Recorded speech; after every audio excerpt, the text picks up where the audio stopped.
પુરુષોત્તમ ભગવાનની જય, કાંઠા ગોર માત કી જય। આજે આપણે અધ્યાય ચોથો સાંભળશું, મળ માસનું વ્યથા વર્ણન। ધૃણાધિકાર, અપમાન, તિરસ્કાર, નિંદા, ઉપેક્ષા આ સર્વ એવી વસ્તુ છે કે જીવ માત્રને મોત મીઠું કરવાનું મન થાય। એ સ્વાભાવિક છે। મણવાસનો સર્વ સ્થળે તિરસ્કાર થતો હોય એને જીવન હળાહળ ઝેર જેવું વસમું લાગતું હતું। અશ્રુ વરસાવતી આંખે ગદગદ વાણીથી ભગવાન વિષ્ણુના ચરણે પડી એ પોતાની વ્યથાભરી વિપત્તિનું વર્ણન કરવા લાગ્યો। હે દયાનિધિ, હે કરુણાનંદન, જીવ માત્રના રખેવાળ, શાસ્ત્રો એમ કહે છે કે જેનું કોઈ નથી ને એના તમે છો। જ્યારે સંસારમાં જીવને કોઈ શરણ ન રહે ત્યારે જો એ જીવ તમારા ચરણના શરણે આવે ને તો એની આધિ વ્યાધિ અને ઉપાધિ ટળે છે, એની યાતનાઓનો અંત આવે છે। શાસ્ત્ર વચનો પર શ્રદ્ધા રાખી અને હું આપના શરણે આવ્યો છું। આવું કોણ બોલે છે? તો કે મળમાસ બોલે છે, ભગવાન વિષ્ણુને કહે છે। અને હું જન્મથી દુર્ભાગી એવો હું નિરાધાર અને અનાથ છું। મારા બધા જ ભાઈઓમાં હું અપમાનિત અને તિરસ્કૃત છું। હે ગરુડગામી, હે શેષ સ્વામી, જંગલમાં સૂકા પાંદડાઓ અને તૃણપત્રો ખાઈ અને જીવવું સારું, પરંતુ સહોદરોની વચ્ચે દિનહીન બની અને જીવવું અતિ દોયલું છે। જગતના લોકો મને મળમાસ કહી અને મારા દુઃખમાં વધારો કરે છે। મારા સમયમાં કોઈ સત્કાર્ય થતા નથી, મને કોઈ દેવ શરણે રાખતા નથી, તેથી મારા કોઈ અધિષ્ઠાતા નથી। મારા 30 દિવસમાં સૂર્યનું સંક્રમણ ન થતું હોવાના કારણે હું સર્વત્ર તિરસ્કૃત છું।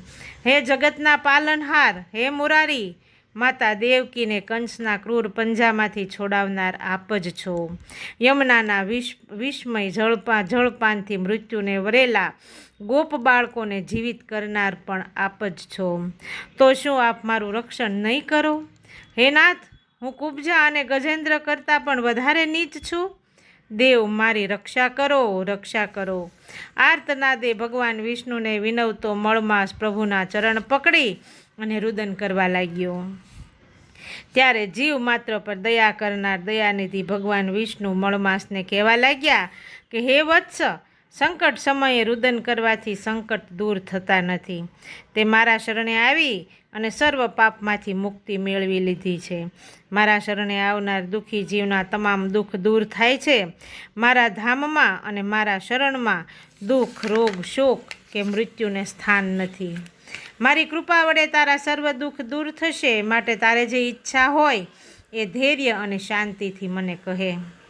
શેષ શૈયા પર સૂતેલા ભગવાન વિષ્ણુના ભડભડતી જ્વાળાને પણ પળમાં શીતળ કરી દે એવા શાંતિ સાતાદાયક વચન સાંભળી અને ગદગદિત થયેલો મળમાસ બોલ્યો કે હે નારાયણ દેવ, મેં મારું વિતક આપને કહી સંભળાવ્યું છે, વળી આપ તો અંતર્યામી છો। હે કરુણા સાગર, મારા પર એવી કૃપા કરો કે ક્યાંય મારો તિરસ્કાર ન થાય। મારા સહોદર એવા અન્ય મહિનાઓની જેમ પક્ષો, તિથિઓ અને અધિષ્ઠાતા દેવ છે એવું જ મારું કરો। મારા સમયમાં શુભ કાર્યો થાય એવી દયા કરો। હે દેવાધિદેવ, આપના શીતળ વચનોથી મારા સળગતા તન મનને ઘણી શાંતિ મળી છે। કૃપા કરી અને મને કોઈ મળમાસ ન કહે એ માટે થઈ અને મારું યોગ્ય નામકરણ કરો। આપ જ સર્વ સૃષ્ટિના કરતા એવા દીનદયાળુ છો। હે નાથ, મારા કષ્ટો મને મરણ સમાન લાગે છે, તો કૃપા કરી અને મારા કષ્ટનું વિદારણ કરો। આટલું બોલતા બોલતા તો અત્યંત વ્યથિત થયેલો શોકાતુર મળમાસને મૂર્છા આવી ગઈ અને લાકડીની જેમ શ્રી વિષ્ણુના ચરણમાં ઢળી પડ્યો। સુતપુરાણી કહી રહ્યા છે કે હે મુનિવર્યો, ભગવાન નારાયણ કહે છે કે હે દેવર્ષિ નારદ, કામ્યક વનમાં ભગવાન શ્રી કૃષ્ણ પાર્થને કહી રહ્યા છે, હે અર્જુન, ત્યારબાદ શું થયું તે કૃપા કરી અને એક ચિત્તે સાંભળો। આપણે પણ ત્યારબાદ શું થયું તે 5મા અધ્યાયમાં સાંભળશું। ચતુર્થો અધ્યાય સમાપ્ત।